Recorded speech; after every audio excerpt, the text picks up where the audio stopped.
Hello, everybody, and welcome to Citizens for Recovery podcast. My name is young leader Blake Henderson. Hope you guys are doing well. We are back.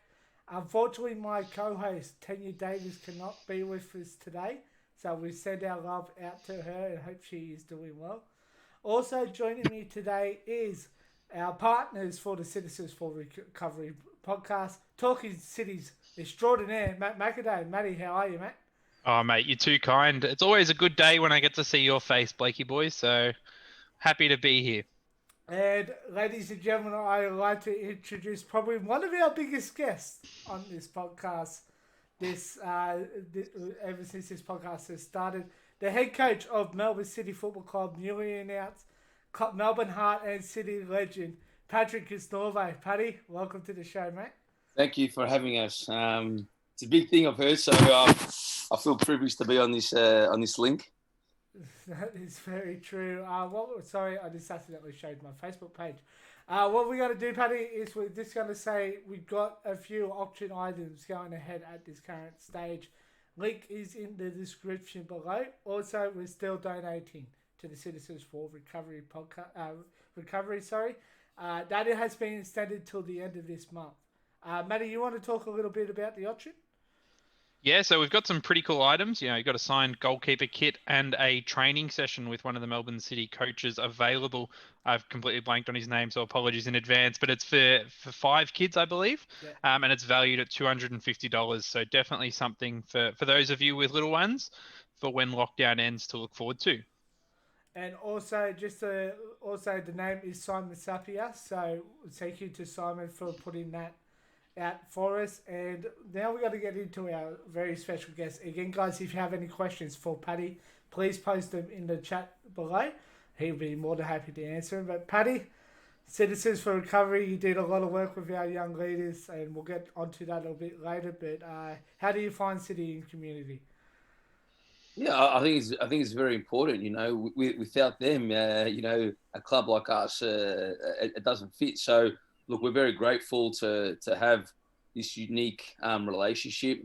On a personal note, I did a lot of work with them, so it's fantastic to be a part of. And I'm grateful that they're with our club and supporting our club because the more we have, the better and stronger we are. And again, we are a family club, so we hope everyone is in the Melbourne City family. And Paddy, you did spend some time with our young leaders when you were the assistant coach of the club and also the youth league coach. How do you find our young leaders when they come to the club? Yeah, I think they're great. They're enthusiastic. They're wanting to learn. And I think that's the main thing. Because some people come to things and they think they already know, but their enthusiasm and wanting to learn is only beneficial. And obviously, being in that environment and helping them, if I could help them like a little percent or give them some advice, that's great. And it's great they're using that sort of that pathway and this program to advance. That is true indeed. And with the Citizens for Recovery guys, again, City Football Group will double your donation. So anything that you guys donate, the City Football Group will donate. With the young volunteers, we got a new challenge coming up in the next coming weeks. So we'll be able to see that. So the Keep Up Challenge, which we'll explain more on Facebook later on. Um, I'll check that question out later. But Paddy, new head coach of the A-League side, how do you feel? Yeah, I think first of all, honoured and very humble to be given the opportunity by obviously Melbourne City and the CFG group. Like you said, who would ever thought this time, 5 years ago when I retired, I'd be the head coach. But I'm just so honoured and humbled to be part and to lead Melbourne City, hopefully onto big things. Mike's too soft. So just to touch on that, Paddy, you've had experience kind of managing at all the levels of the club. What's one of the big things you've taken out of your coaching journey so far? I think it's consistency and the same messaging. Like you said, I've coached the under 20s, I've coached the women. Now, obviously, the head men. It's we have a unique style of play here. And obviously when I sort of first started, it started to get introduced. And obviously Eric has came in and obviously helped us improve that. And that creates our identity. So if you look at Melbourne City, you can look at Manchester City, look at the other clubs in the City group, you see an identity of a style of play, which is great. And we have that ambition to always want to win. You know, I think people need to understand that. Like, no one goes out there to have a bad game or to get a bad result. We want to win. We want to bring success more than the fans to the fans. You know, so you know, we've had a great year, but we hope to move on and quickly, you know, push for something bigger as well. So I think it would be remiss not to mention Eric, and obviously it's unfortunate that he's left because obviously he's been such a positive influence. But how did you find the relationship this year? Because obviously that would have been tough at the start of the year, meeting someone brand new and just being thrown in the deep end of being an assistant with the most local knowledge, I guess, for him and trying to teach him the league. How is that dynamic for you, and how much are you going to miss him? Like, look, I think first of all, like missing, like you know. I think that the day after the grand final, when I had to speak about him, I started crying.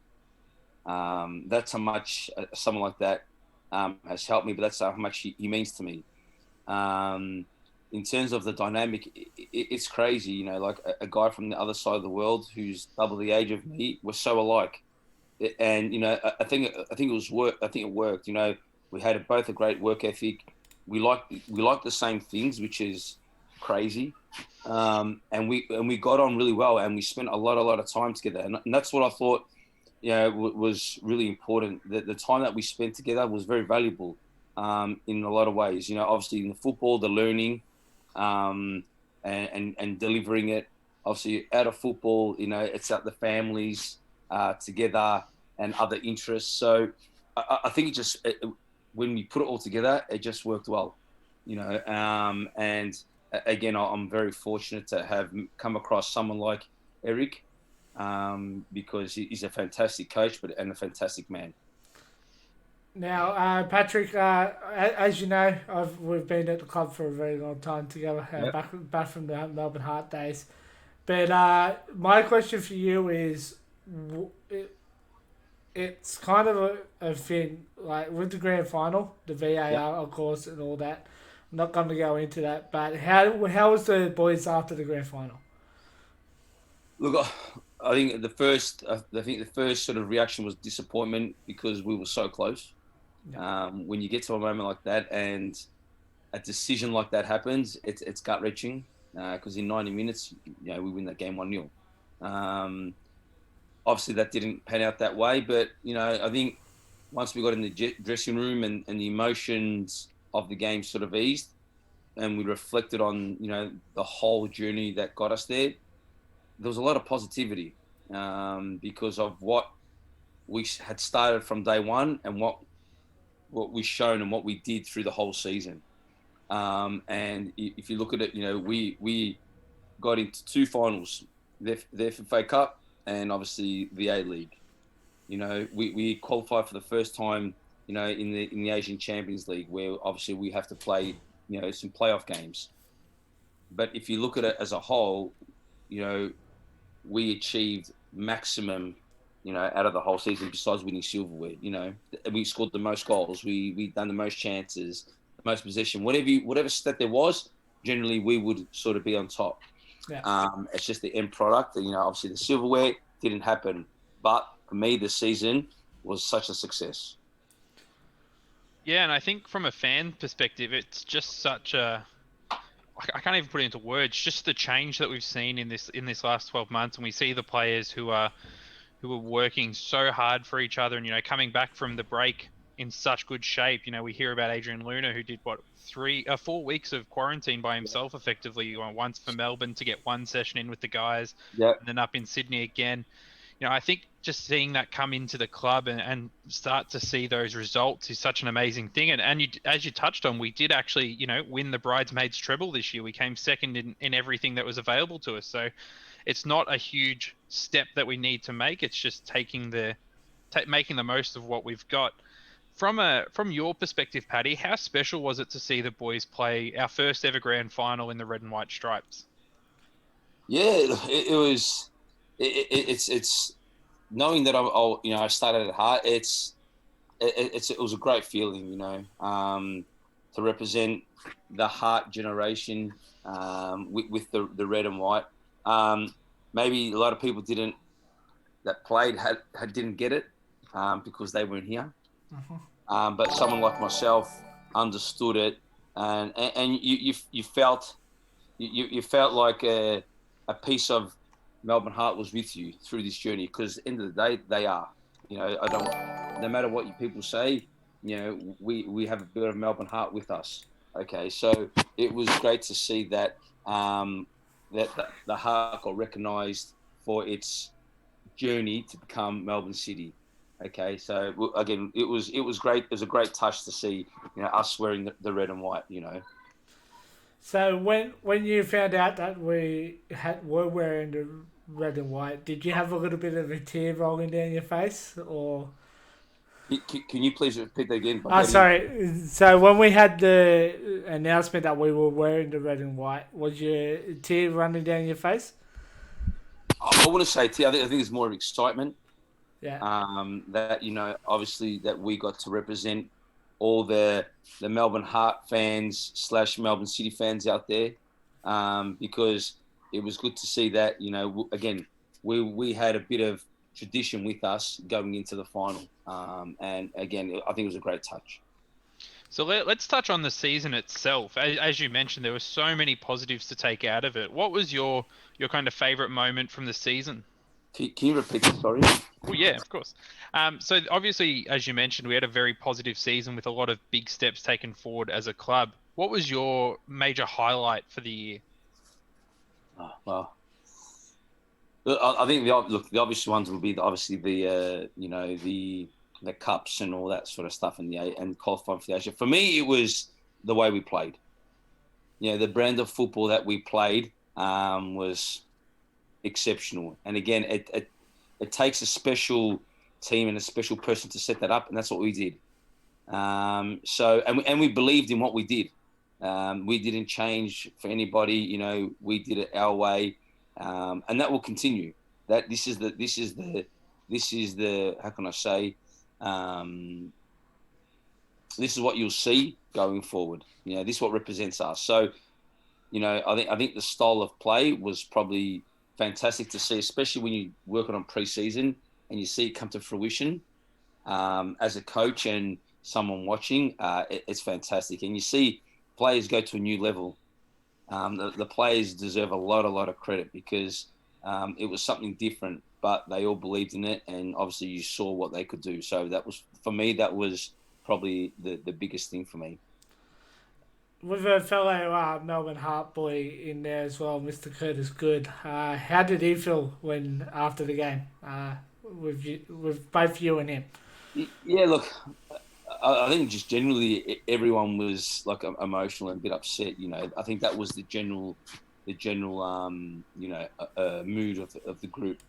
But again, I think once he had time to sort of get over the emotion and reflect on, the season, he knew, what a great job we did. And obviously, like you say, there's two sort of Melbourne Heart boys there. Mm-hmm. So it was great to see, the old with the new. So it was excellent, yeah. And just to touch on that, Paddy, looking ahead to how you want to be as a coach, is bringing youth through something that is going to be a focus for you, or is it simply the best person will play kind of style? Look, it's a bit half and half, because obviously we're in a salary cap league, so you just can't get whoever you want. That's number one.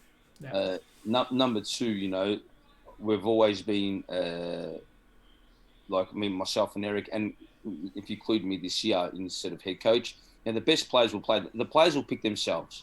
Yeah. And everyone will get an opportunity. So, like, age for me is not an issue. If you look at our group, Steph Kolakowski, 20, Connor Metcalf, 21, Nathaniel Atkinson, 21, Glover, 23. So Muri Najar, 20. Little Rafa Rodriguez coming on, 16, 17. So age was just a number. If kids and players deserve to play, they will play no matter what age. I'll always give people and players the opportunity if deserved. That's no dramas there. Yeah, I remember that back when you were coach of the W League days. You always said if the young player deserves it, she's getting a run. So, Exactly. yeah. So it really does that. Matt, you got any more questions? Yeah, I'd love to just keep picking your brain, to be honest. So it's something, as you mentioned, the style of play is something we're going to continue to build on. How important is that to this club's and this squad's identity, do you see going forwards, being able to play that beautiful football, the players interchanging and just always looking positive? Yeah, look, this is our identity. When you talk about, I think what you want to see is, if you go to watch an NPL game, from under 14s, you will see a City style of play. That's the whole model. That's what you want. So we have an identity. Again, it's an attacking brand of football, but it's a difficult one. People just see when you're in possession, but there's so much work ethic and work rate that you need to do, and to be able to play this style. Let's not forget that. It's not just beautiful football. It's beautiful football, but you need to work. Because if you don't work, it doesn't happen. Yeah. Look, again, we'll continue this way because this is the way I believe in and this is the way I know. And again, hopefully the thing is just to get better and better at it. And the more we do that, hopefully, something great can happen. Just a quick, sorry, Matt. Just a quick follow-up before we pick your brain. Are you going to allow the kind of haircuts that Lachie Wales and Stefan Kolkowski had? I can easily and very quickly say no. No. I'm all for haircuts and all that. But it'll be a different maybe Steph Kolakowski when he comes in. I told him that if he came back in with blonde hair, I'd shave it off. So, look, the kids are the kids, but I think I would like it, just more simpler because that's the type of guy I am. Simpler. Just like you and me, yeah. Just with exactly. You know what? Who needs to pay a barber? We just do it ourselves in the shower. Boom, easy, Blake, and we're done. And it's definitely something that I think Jamo was being very polite when we had him on a few weeks ago, where he said, as long as you're performing, you can have it. I think you could sense inside of him that he wanted to say, no, we're going to shave it off at the first available opportunity. Yeah. Just got a couple of questions in the comments for you, Paddy. So one of the questions coming from Ivan is, what are your thoughts on a second division here in Australia? Do you think it will be a helpful step forward for football here? Look. Realistically and ideally, of course. But the reality is, it all comes down to finance. If teams haven't got money and the league hasn't got money, it's very difficult to set up. If you had money and it worked, it would be fantastic, I think, because it gives the A-League the edge. And, teams in, we'll say, NPL 1 will be, trying their hardest to go up. And obviously, teams in the A-League will be trying their hardest not to go down. I think that breeds a lot of healthy competition. And I think the game attendances and the game viewings just go higher because it's different. But realistically, when you look at it, it's, have we got the money to finance all that and fund it? Because, like, for example, if a team in NPL 1 gets promoted, that's great. But how about if their stadium can't hold more than 400 people? How about if they can't afford the parking and all the security? So do they go and build another stadium? So if they build another stadium, how long is that going to take? Or do they rent somewhere out? And then if they build a stadium, how if they get relegated the following year? Then they're paying off debts. Like there's so many complicated ways. Ideally, I think it'd be great. I really do. But unfortunately, at the moment in this country, we haven't got the financial avenue or revenue to do that. And I look, if the ways to put it, I'd be a big advocate, but just realistically, I can't see it happening anytime soon, even though it would be great for the game. Yeah, and I'm on the same page as you there. I always get shot down for those making those exact same statements. So, it'd be great to have, but it's a nice to have. It's not something that the league can afford to make a misstep on either. That's the thing. We need to realise, where our game is at in Australia in relation to the rest of the world. We're probably number 5 or 6. Mm-hmm. In the rest of the world, they're number 1. If by tomorrow there was someone with a lot of money that funded the game and they said, yeah, oh, wow, that's fantastic. But realistically, at this current stage, like, there's no one doing that. So we've got, even though we'd love to do it, sometimes there's got to be a bit of reality. Yeah. Totally and just one quick question here. I don't know how much you can comment on this, Paddy, so feel free to just play a straight bat if you're not able to.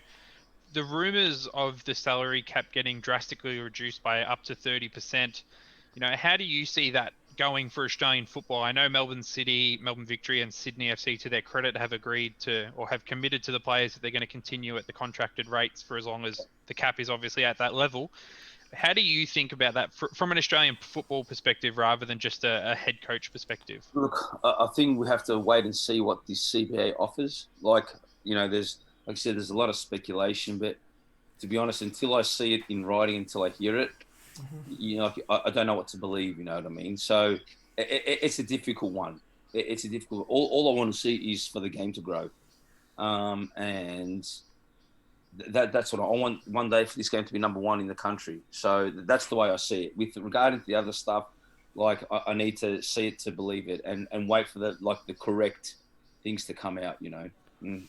So, Paddy, we do have a few more questions here. We're going to go to a fun one, which has been sent in by my mum, Michelle Henderson. Oh, wow. Who turned around and said, does Paddy like Blake for copying his haircut? No, Blake's the number 1. He's the boss. I copied his haircut. I copied Blake's haircut, yeah. Yeah. Also, another quick one, if you don't mind, Matty. We have one from, and again, straight back if you want. Yeah. From Cobb Rawford. Is it true that Lord Bednar did a virtual tour of the club? Who? Lord Bednar. Ben Tender, the ex-Arsenal player. I doubt it. Not unless you got in the country and had to isolate and all that. I had no idea. It was a virtual tour, he asked, so might have seen it virtually. To be honest with you, I don't know. That's okay. I know exactly who old mate Cobb is, and that's an old out-of-date meme that he loves to throw out fair enough. there when he can. Another one, which is a comment from Josh Bonden's mother, Anne Bonden. Can't wait to see the season to start with PK at the top. Thank you very much. Appreciate it. Duncan Kerr said, good luck in your new role, Paddy. Thank you. Thank you, Duncan. Andrew Cosiniti put Paddy K with a $sign. I don't know where he gets that from. No. All right. Question from Jesse Enkinson. Are you a suit or tracksuit type of manager? I don't know at the moment. I've always been a tracksuit, just to the fact that I was with the 20s and the W League.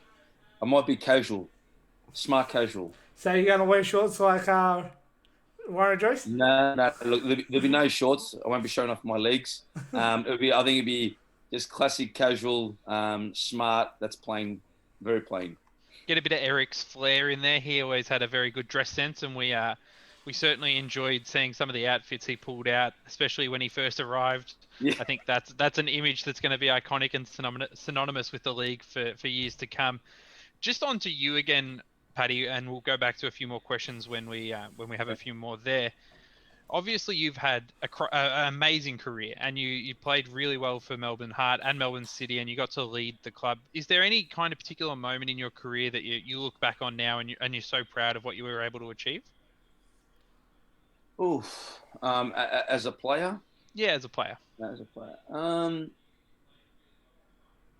Look, I think when you know, I came to Melbourne Heart. Obviously, I remember we finished last, and I've never finished last in my life, and that was gut wrenching. But the fact that we came back the following year and made the final series, I think that says something. It shows a lot of character within the group, a lot of ambition, especially thinking of, you know, obviously the season before. Look, there's a lot of moments, but that moment in particular, you knew already that one day this club's going to be great. Mm-hmm. Something big is going to happen, whether I'm here or not. And that's when I felt that there was a change.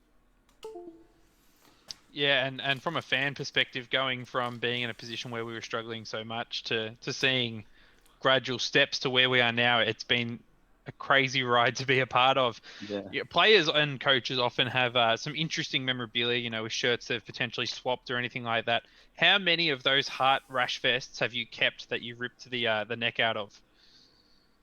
I think Josh Bonden might have a few. I think I've got my old shin pads. I think he gave me the captain's armband still. There's a few things, but I think Josh has got every top that I ripped, because I don't think he would have liked it, or the sponsors would have liked it, but it was the most comfortable thing for me, you know. I got to admit, they were the worst tops as fans. It was effectively like standing in 40-degree heat in a rash vest, and as soon as you ripped it, there was a few more in the stands, because I think it gave everyone the license to actually be comfortable. Yeah, I think comfort over, you know, looking good sometimes. Yeah, I totally agreed there. Now, just I'm gonna still shout out to Darren Higgins. This is a question I was actually gonna ask next. Are you keeping some of your assistant coaches on board, and are you looking to bring some people in?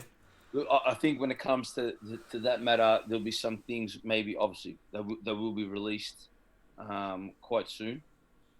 I'm not a man of change. I don't like a lot of change, because I think we need to build that, which is a core. But there will be someone that will be coming into to provide a lot of help. So I'm looking forward to that. Obviously, you know, I can't mention anything now. Yeah.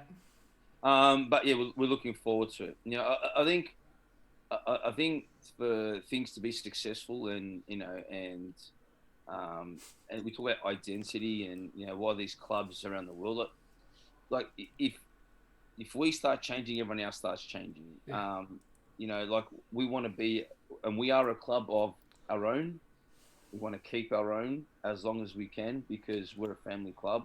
And that's how, like, our fans. We want to keep our fans like that. We've got to be like that. Yeah. Now, we've got to be all together. And you look, you know, obviously the Heart fans and all the City fans as well. Look, you know, they've gone through the up and downs. I get it. But the more we're like that and together, the more things happen, you know. And we've got to stay like that, or as a collective. And that's what I want to bring, you know, to the group. And that's what we're trying to do.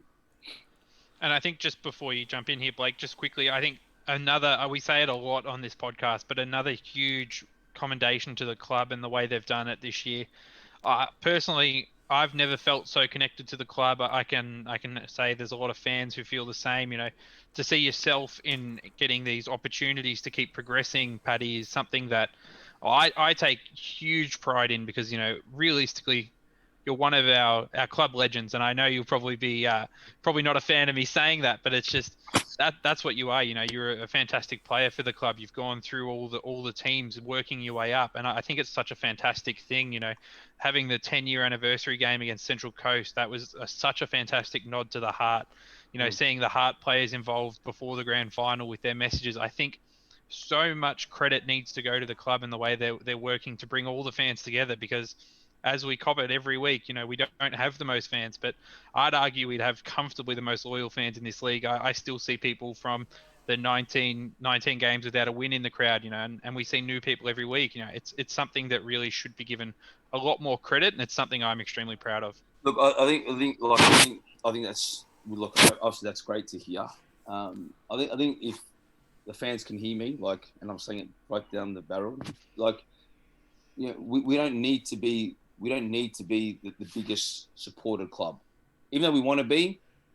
You know, we understand that there's obviously other clubs with more support than us, but we've got to be loyal and we've got to be loud, and we've got to stick together. You know, I think that's a big thing. You know, that the fans that have been there since day one, you know, you got to understand that sometimes they might get upset, but it's normal because we get upset. You know, if we stick together, we become bigger and stronger. You know, and we've got to have that going through 10, 20, 30 years. You know, and that's how you build. That's how you build a big base. And again, look, I know results matter. I get it. It's part of the business. I understand that. You know, but you need some history, and they've been there since the start. So what a journey that would be to be part of a club like that and succeed big one day. And hopefully it's this year. And if you look at Leipzig, they haven't been around for so long, but what they've achieved in those 10, 15 years is incredible. And their fans have gone through heartache. But look, you know, semi-finals of the Champions League. Who would ever think that? They won the league. Like, it's crazy. And that's what I'm saying to all the fans out there. Like, sometimes you get frustrated. I get it. I'm frustrated. But there's no one here more that will work harder to help you guys and support us to put a smile on your faces. No one. And that's what I'm here to say to you, Thor.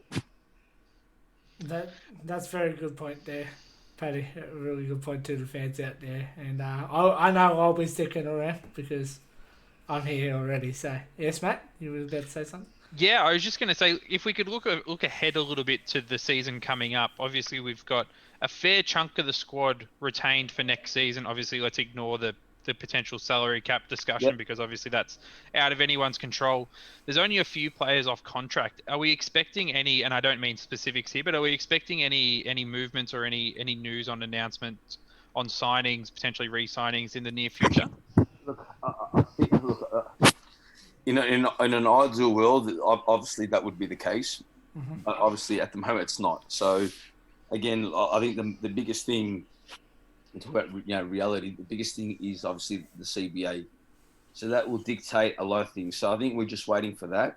And I think once we get sorted through that and, you know, it gets a bit more clearer, then you might see some movement or you might see things happening, you know, but we generally just have to wait for this CBA. In an ideal world, you probably would have seen something by now in reality, but you know, unfortunately, you know, we're in a different situation here. And just on one announcement that has been made, Aidan O'Neill joining the club, Lachie Wales departing the club, and Atkinson, the Perth Glory, has announced his signing. But there appears to be more to that story, but that's a topic for another day, I think. Yep. With Wales departing, you know, is there any kind of, is it just simply a spot that needed to go somewhere else, or is there any kind of specifics? And what are you looking to bring in with Aidan O'Neill? Look, I think with every person that you bring in, they've got to be better than what you have and improve the squad. I'm not a believer of we'll replace one with another. It doesn't work like that. So look, we've brought Aidan in to improve our squad, which I think he will. I think he's a fantastic midfielder. So with him added, I think it will strengthen our midfield, and it gives a lot of competition in that area because we've got some fantastic midfielders. And I think competition in a group like this is healthy because everyone wants to play. But look, we're really excited for Aidan. He's at a great age. You know, he's got a great mentality. You know, I've spoken to him a few times. He can't wait to start, and that's what you want. And I'm sure that, you know, he'll do a great job for City because look, he's hungry to succeed and he's motivated. So, you know, we're really happy to have Aidan. Yeah, and a 3-year deal is fantastic because it locks in one of the better young players in this league for an extended period of time and gives him a chance to grow and step into this midfield. We've got a couple more quick questions for you here. One from our good friend Rennie. Where do you think you need to strengthen the squad ahead of next season? Is there any particular focus that you're at yet? Yeah, look, I don't want to really say it over look. There's obviously areas which, you know, that I'm aware of. So I think if we can strengthen those, I think we'll put ourselves in a better position than this year. So, but I am hoping to strengthen it in certain positions. So that is correct. Yeah, and another question from Tyler. Are you excited to see Leeds back in the Premier League? Yeah, wow. A sleeping giant has awoken. Um, just unfortunate that the fans can't go and watch. But look, I'm really delighted for Leeds United, the club, all the players that worked so hard over the years to get there. They've finally done it. Great coach, and they deserve everything that they've worked for. So I wish them all the best. With the season about to start, I'm going to make you give me a prediction, Paddy, for the Premier League. Who are your top three, and where do you think Leeds finishes, if not in the top three? So I think Man City will come first. Party Uh, line, I like it. I'm not being. I swear I'm not being like because we're part of the City group. I think they've made some key signings, and obviously because Guardiola is a tactician, I'm sure he won't want to finish, you know, second again. So I would say that I'm gonna put Chelsea second. I think Lampard's done a fantastic job. Again, a lot of great youth signings, fantastic, and I think that'd be hard to beat. And I'm going to put Liverpool third, just for the fact that they've won the Champions League now, they've won the league. It's Klopp's been there for 6 years. It's difficult. And I think maybe this year what they achieved last year, you can't get any better. Yeah. So, I think they might look. I'm not gonna say they will struggle, but I don't think they'll finish in the top two. Leeds won't get relegated, by the way. Perfect. I was wondering where you'd go with that. I don't know about everyone else, but I, for one, hope Liverpool get relegated with 0 points for the season. As an Evertonian, that would be the best outcome for this season. Just one other question while I've got you, Paddy, because I'm curious to hear your opinion, because obviously you've been involved in the W League on an extensive level. We've seen, I guess, an exodus is the right word to describe it, but I don't think it's been for any bad reason. It's just been that all these opportunities have finally opened up in England, and being able to give these girls a professional environment where they're not having to play for 11 months of a year. How do you see that affecting, one, the Matildas, and two, the W League? Look, I think it will affect the W League big time. What used to happen in the past, because they played in America, the America season and the W League season coincided. So as soon as they finished, the W League season started maybe 6 weeks after or 8 weeks after, where the UK, they play right through. So the best players you won't see play on Australian soil for me in the W League, because they'll be in England. Yeah. With the Matildas, look, international, so that the obviously they're scheduled in, so they have to play for the Matildas. So I think that won't affect the Matildas. If anything, it will enhance them because the girls are playing with better players. That's one thing. But I think the domestic season, or the domestic league, I should say, it might be a different look. Do you think it's going to go down more of a developmental path with a lot of young girls getting a chance, or do you think it's going to be more of the best kind of available girls will play regardless of age? I think it's a bit of both. I think it will be a bit of both. What I proposed, I remember when I was the coach, is during this off season, I think that the FFB or whatever they are, they should have let Melbourne City women compete in the women's league, but just grow young talent. Yeah. So let the young girls, so the best young talent that we would like or that would come to us, you put them in the league, and they represent us. But they play regularly on a regular basis, but they're learning and they're playing the City style of play. Yeah. Where now they're one's here, one's there. City don't have a girls team in that NPL system, so you can't actually produce younger players. But if you had them in the system, all they will do is improve. Yeah. And it's crazy, like ourselves, Victory, either haven't got it or aren't allowed to have it. Yeah. Because I think women's football is ever growing. But there will come a time where you got to ask yourself, is that once these better players, the Matildas, sort of get older, what's coming up? Yeah. at the moment, you look at it and you think, well, maybe it's not a lot. So, we've got to stop being, so reactive. We've got to be proactive, and we've got to invest, and we've got to do all this because our game is brilliant. Our game is the world game for a reason, and the girls team are ranked in the top 10 in the world. Why? Because they're good. Yeah. But you can't rely on, as the Socceroos, you can't rely on the golden generation. Because once that finishes, what do you have underneath? Nothing. And look now, you see, obviously, the Socceroos, it's a different look. It's different. It's difficult. So we need to start. I think we need to do that very quickly because a lot of countries have a lot more money. They invest a bit. They invest more. Then they become better than us, and you don't want that. Yeah, that you hit the nail on the head. I was just going to mention that it feels a lot like the golden generation situation where we're going to end up with not enough coming through to supplement it. Sorry, Blake, go ahead.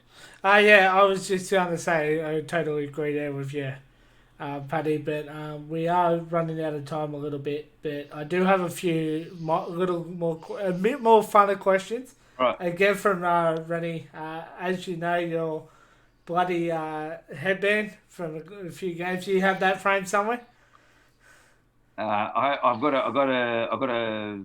I think I got the original top from that. Yeah.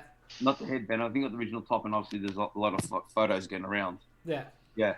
Yeah. Okay. Sweet. Also, favorite one here on the Citizens for Recovery podcast. I'm trying to not butcher this, but it is asked: would you rather fight one normal size Scott Jemison spider, so the size of Scott, or 100 spider-sized Scots? I'll fight all of them. You fight all of them? Yeah, there you go. Not one. I'll fight both. Because you would say that. And the last one, a bit of an AFL question here from Will Percy. Will Carlton make the finals this year? I know Will. Will's a top guy. Yeah. He's a great guy. He showed his commitment at Central Coast away. Yeah. That's what you want. That's fantastic. I hope so, Will. And just to let you know, Paddy, he was also at the Newcastle game, but he couldn't find a way to watch the game. So he actually did travel to Newcastle as well. Thank you, Will. Yeah. Mate, you got any final questions before we wrap it up here? No, I think I've pestered Paddy enough and let him enjoy his evening. But again, just a huge congratulations, Paddy. I know personally from myself and the Talking City group, we're super excited to see where you can continue to keep growing, and we're super excited to have you step up to be the manager. Once it was announced Eric had left, that you were the logical candidate, and we're so excited for you. So we wish you well. Yeah, thank you. Again, I'm very happy for obviously the opportunity given. Just for you guys, thank you for being a part of this journey. I know it's been difficult. I know you haven't been able to watch games. And I know over the years it's been sort of frustrating, but we're here and I'm here to help as much as we can to put a smile on your faces, to get everyone back. I think it's time for everyone to come back for where it started, because hopefully this season was the start of many things, and we want to continue that. And that's from the bottom of my heart. Again, I haven't got anything scripted, but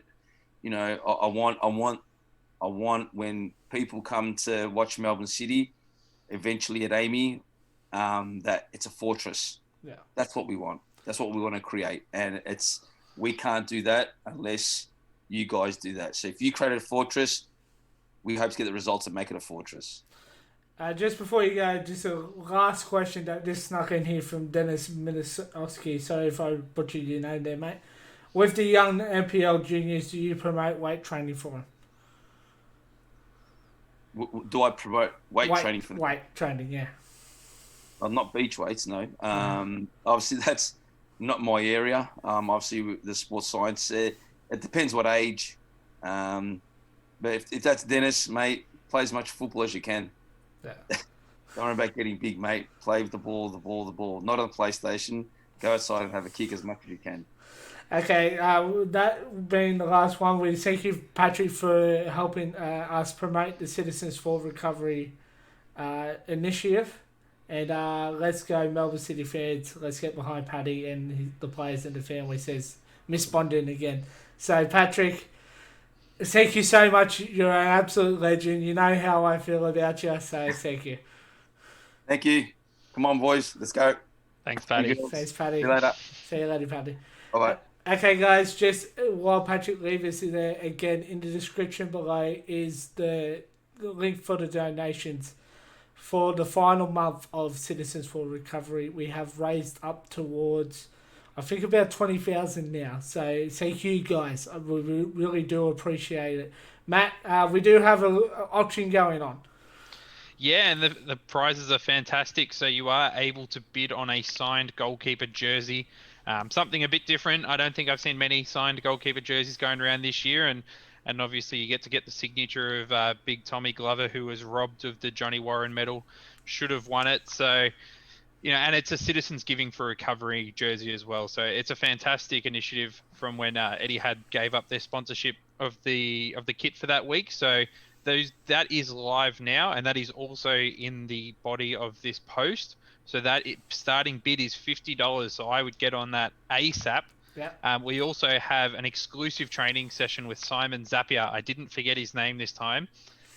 So that is for kids between age 8 to 14. So if you have kids, they'll be able to learn the basics of passing, dribbling, and shooting as taught within the city schools program. Promoting the best that we possibly can. And again, I really do implore you, if you are in a position to donate, please do so. Citizens Giving is a fantastic initiative, and the club will match dollar for dollar, or CFG, I should say, will match dollar for dollar what you bid. And it helps the club do such good work, and something that I know I'm personally extremely proud of. And when we did our podcast with Mark Bosnich, it was something that he specifically mentioned, the community work that the club does. So, it is being noticed within the league. So make sure that you jump on. Yeah, and I just found out it's not live yet. We did have some technical difficulties with the page. I think it is, because I can get on it. So I will reply to Rennie. So there is a link that is working, because I was just on it. So there's a link within it underneath where it says can be bidded on here. That's where I clicked, and I was able to see the products live. If you just chuck it in the chat for us again back before we go, I'm just going to give a quick update on the young leaders in the cities in the community while you do that. So over the past couple of months during isolations, the city in the community team have been doing online, so stuff like this with schools and classes producing. We now have a CITC Melbourne YouTube page. I unfortunately don't have the link at the moment, but if I did, we'll put it up there. Go have a look, go have the subscribes. We've got interviews like this with players, so Scott Jemison, Craig Noon, Richard Winbickler. We also got a new challenge coming up, possibly at the start of next week, called the Keep Up Challenge. If you get nominated by myself or one of the other young leaders, watch out, Matt. It's to do 10 Keepy Uppies, donate, and then nominate 3 of your other friends as well. Prizes will be given, a raffle system will be given for that as well. Okay, guys. Matt, do you have anything you'd like to say before we go? No, just again, if you are in a position, please do give generously. You can win some fantastic prizes in that auction, and again, it all goes to supporting some very vulnerable people who can use our support, especially in the middle of this pandemic. But otherwise, as always, thank you so much for joining in, and again, a massive thank you to the club. It was fantastic to be able to chat with Paddy and gain an understanding of someone who's just taken over the role of a head coach at one of the biggest clubs in this league. Exactly right. Again, our charity partners will be the Second Bite Foundation as well. So again, Matt, always a pleasure, mate. You're always awesome, and thank you so much for joining me again tonight. Thank you, Blake. I'm always happy to come on board. We should be live again next week or possibly the week after. Again, a guest to be announced. So until next time, I've been Blake Henderson. Matt? Oh, I'm Matt. Sorry. Yep. I was just enjoying the show. Sorry. No, that's right. He's been Matt McAdoo from Talking City. Please make sure you tune in to Talking City on Spotify or any other podcast thing. They did do a thing with Mark Bondage, so go have a listen to that. Until next time, bye for now.